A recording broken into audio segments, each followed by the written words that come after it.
checking we're all live everywhere. There we go. Go live on Facebook, live on YouTube. Excellent.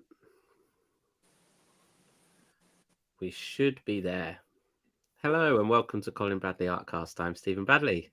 And I'm Colin Bradley. How you doing, Dad? Very well, Steve. Thank you. Yes, we're soldering along very well. And I'm finished the picture, as you know, and we're going to be talking about that. And I've got a new one lined up. In fact, I've got two lined up. Wow.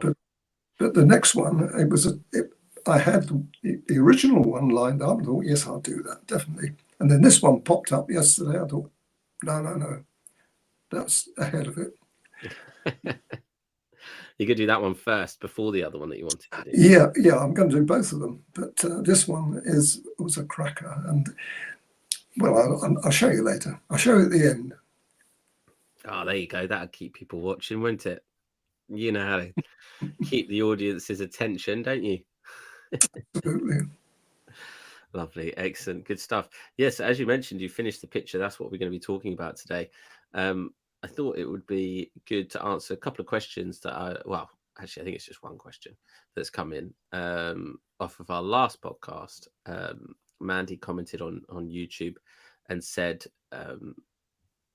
in regards to the latest picture that we showed at the end of last week, could this painterly effect be done in pastels? What does she mean by that, first off, Dad?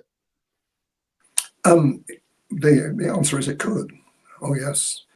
The reason I didn't do it in pastel, because I wanted to test out the PastelMat paper, really.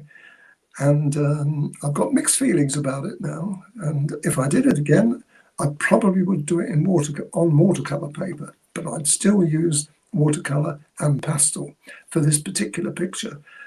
It's much more difficult to do. If you're doing in pastel on its own, and it would look almost the same, to be honest. It wouldn't be a lot of difference, but there would be a difference slightly.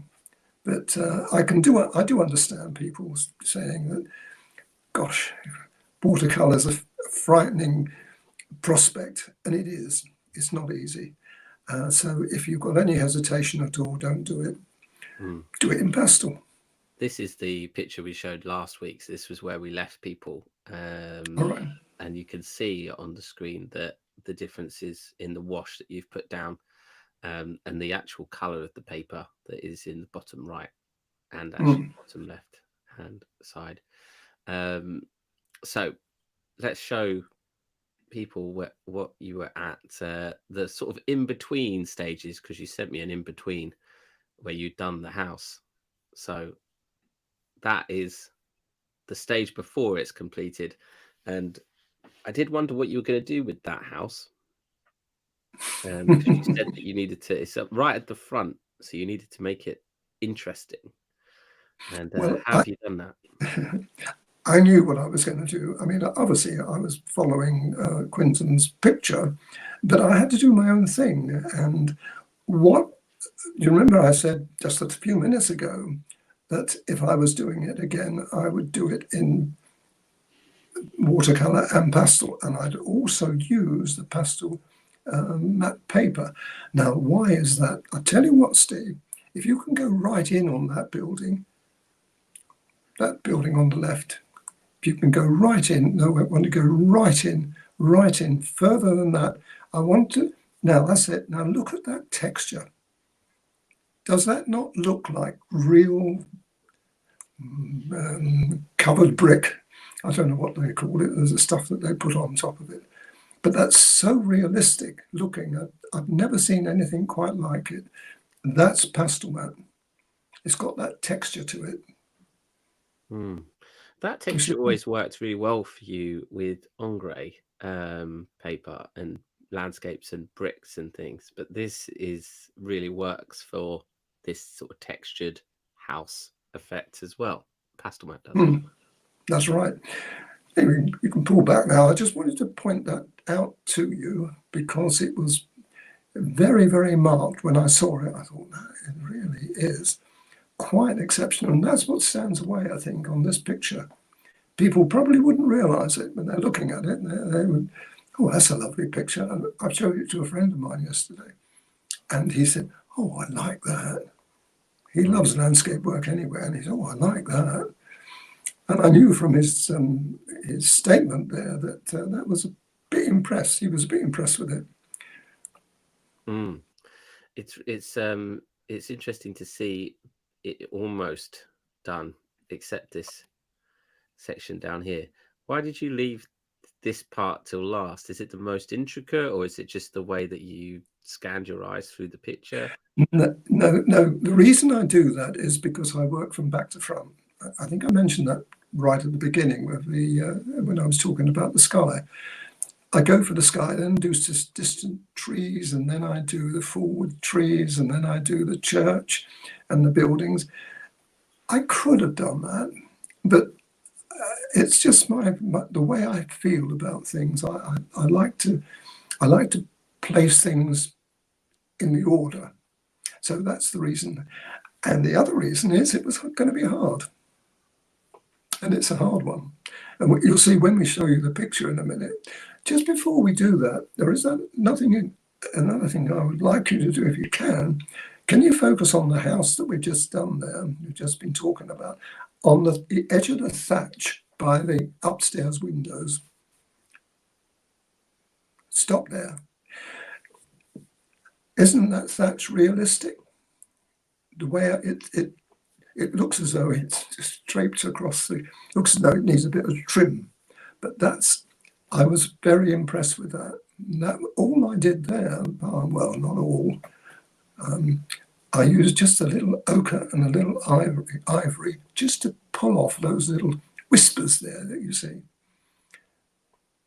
Yeah, if it was too clean, too neat, it wouldn't be realistic. You have to rough it up a bit. That's exactly right. Rustic. It's rustic, Steve. I love that word. Anyway. And the shadow, of course, makes that as well. I think it's nice to see it. Well, I get a great kick out of doing things like this, and I think hopefully people will also like the idea of me picking this up. But I was particularly and because the thatch is the one closest to us, it had to have just a little more detail than the rest of it did. And also you've got a really nice pop of colour. There's not many sort of flowers in this picture so far, but those flowers on the left really give that pop of colour and interest on the left-hand side. I think it almost brings your attention back inwards. That's right. Yes, I was very pleased with it, and when you see the next picture, you'll see how much that has changed the whole set of the picture. Well, let's waste no time. Let's show the final one, and here it is. And that I know we were waiting for that piece in the bottom right to be done, but that really finishes it off, and it does, doesn't it? Really increases the interest of this picture like tenfold. I think it puts atmosphere and believability, and I've continued the tracks. I was talking about those last week, wasn't I? And I don't think I had the tracks in last week, but you can see the tracks there, and the cart that's gone over the bridge, and these are the little things that I do that I'm particularly pleased with, because someone said one of the comments we had was, I could walk up that road. Well, I could too. Now I wish it was like that. That's as it was in the turn of the last century. But it's probably still there. I haven't been to East Budley. I haven't been to Devon for a long time. But if anybody's down that way, then they might let us know how much it's changed. So let's focus in on that section that you've done. Let me just find it. I've got too many things open down here. And and why was this area challenging? Well, it's the water mainly, Steve. I mean, look at that water. That looks as though it's really real, doesn't it? Once again, we've got this realism, and we've got the shadow of the bridge. I think it's hard because you've got layers there. You've got the foliage on the back there.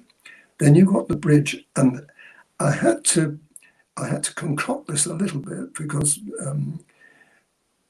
Quinton's painting didn't actually indicate the rails that you see there, and they're very hard to do when you've got watercolor, and it's largely watercolor.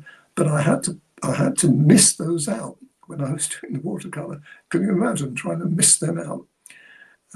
Because if you put that dark color that's in the bridge on it, you'd never get it back to light again. Well, you would, but it wouldn't be the same. However, I've got to say, although I missed it out, I then put the white back on because I needed to clarify, and then I faded it a bit. So it's not, because it was too white, too lily white. It couldn't be that.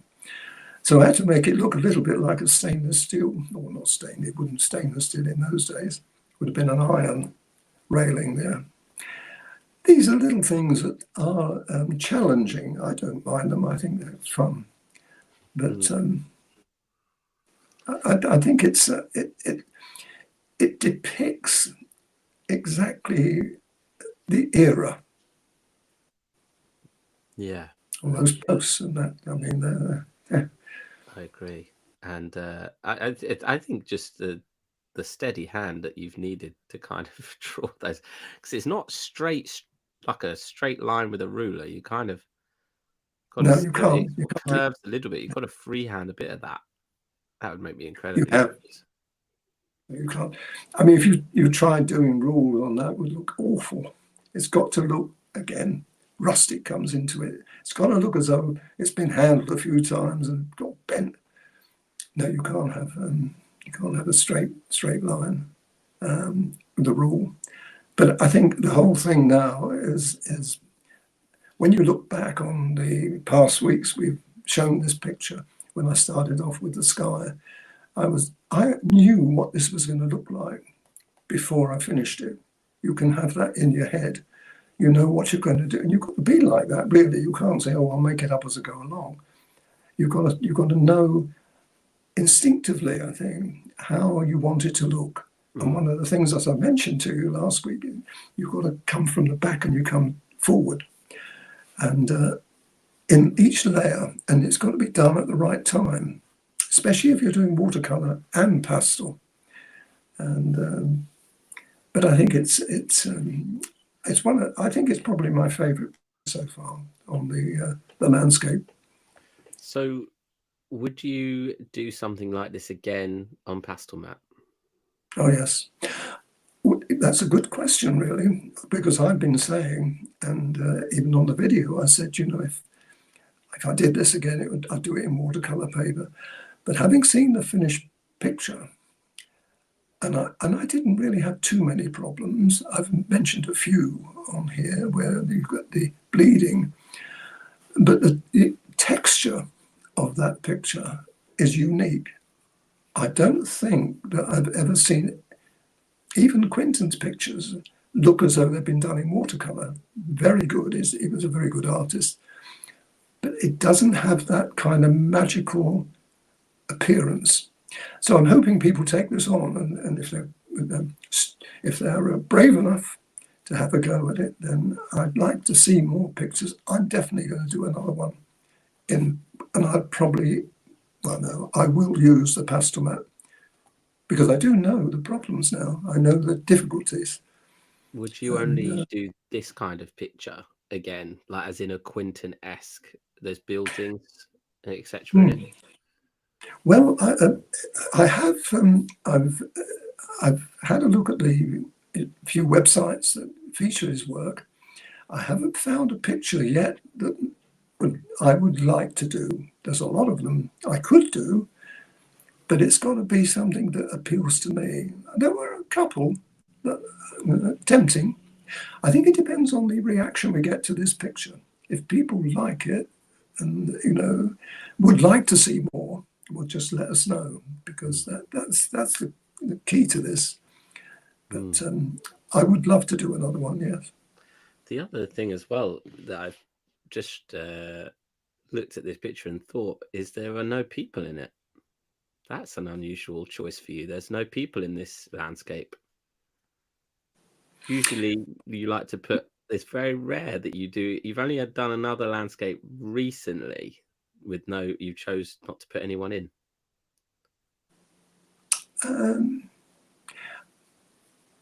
I think that all I would say really is, if anybody's got a favourite Quinton picture, let us know, because I'm doing this for me, but I'm also doing it for us, because I think people, especially when you're doing what I'm doing, and that is filming as you go along, warts and all, and there's a few little hiccups that I had, and I've left them in. Where one of them, where we had to see the church. Below the church, you've got a thatch. Well, I put that church in quite some time before I tackled the thatch. When I put the thatch, it ran into the church. That colour ran into the church. There are on this picture though, Dad, there are no figures. There's no one walking in the scene. Normally you put people walking around in the picture, but I assume Quinton's original didn't have anyone in it. No, he didn't. And had he done that, I probably wouldn't have used them. I would probably have found my own. Sometimes it doesn't need people. In a situation like this, you didn't need it. And he probably would have thought the same thing. I doubt if when he painted this, that was as free of people than we see there. He probably wouldn't have done it. And it would have taken, he did it on the spot too. He didn't take photographs. I mean, he wasn't around those days. But I think he worked almost from life. And so there would have been people running around there. But sometimes you don't need them. And in this one, I totally agree with him. Where would you put people? You'd obscure, wouldn't you? Whatever you did, you'd obscure some of the lovely detail that we've got in there. I think that's probably what he would reason out. But sometimes I do put people in them, and as you've seen many times, but in this case, there was no need for it. But it looks absolutely fantastic, and we hope people like it, and we'll try and get it up on the site for you as quick as possible so that people can give it a go. I'll bring it forward in terms of the list. Speaking of pictures that we've just that are on the site, I don't know if people have seen that the grey cat. I'm just going to pop that up on the screen so you can see that. Is up on the website now, so people can actually learn how to draw this picture if they go to colinbradleyart.com. That is a new class that's been put on the site and added to the many others that we have on there. Do you want to give a quick teaser, Dad, of what's to come next? I will. One cat to another one. Bit bigger this time. But that is going to be done on dark grey PastelMat paper. You know the picture we've just done with the clouded leopard? Same idea. And one of the reasons I picked this, not only because it's a lovely picture of a lion, but look at that texture, yeah. Can you imagine people looking and saying, oh, God, I can't do that. The other thing that's interesting, talking about this, I don't know if you can see that clearly, just there. Can you see that? But there's a little tail. Can you see his tail there? I think it's so. Just hard to pick it up. Let's come a bit closer. Yeah. Just there. You can just see a little bit of tail. There's the tree, the dead tree there, and there's a little tail there. Anyway, yeah, there is one, but there won't be one with me. I'm going to leave that out. I'm going to bring just bring it back again. Show me. I don't like it when you have, well, put another way, this tree here will extend, instead of coming down there like that, it will come like that. In other words, I'll hide the tail altogether, but I'll explain that. You'll have to see the video. When you see the video, I'll explain it better than that. But so these are little things that otherwise I shall leave it the same. And the other thing, his paw is just missing the tips. Well, I have to put them in, so I should lower it a bit. These are the things that I look at when I'm looking at a picture, and I say, well, I don't deliberately say, how can I alter it? But I'd say, how can I improve it? Anyway, I hope that helps. Yeah, really interesting. I think I know the answer to this question, but I'm going to ask it anyway for our viewers' sake. The watercolor technique that you've used on PastelMat in the last picture, adding base colors in and then going on top with pastel, would that work for a picture like you've just shown us? No, not animals. No, I wouldn't do animals, because I did try, but to be honest, right at the beginning of my art career, I was asked to do an animal as a portrait, and I failed miserably. It looked awful, and that's the reason why I chose the pastel pencils. Or rather, I tried the pastel pencils. I found I liked them. They were better than watercolor for animals. No, I wouldn't. I wouldn't do it. I don't need to. I totally think that the pastel pencil, without any shadow of a doubt, is the best medium for animals. That's only my opinion. Other people will say, no, oil is. I've not seen a really good representation of a watercolor animal. They tend to be very, very well done, but they tend to be more artistic impressions rather than real. My pictures tend to look real, and that's what I like to see. It's only my opinion, and people will have their own view of that, but that's my opinion. So no, I wouldn't. Not even pastel on top of watercolor for animals? No, I wouldn't do it. Because there's no necessity, Stephen. With that last picture that I'd done, the landscape, I could see, and from experience too, how well the two mediums work in that subject. And PastelMat works even better than that. So no, you wouldn't do that. I wouldn't do it. It's like portraits. I wouldn't do a portrait either with watercolor and PastelMat. It would have to be pastel again. Each has got its merits. Interesting. Yeah, I thought that's what you'd say, but I just wanted to get your opinion.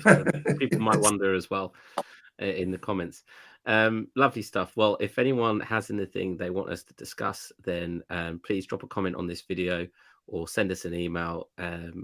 These podcasts are for you guys, so if you have anything you want us to talk about or any questions about what we've discussed today, then feel free to drop them in the comments.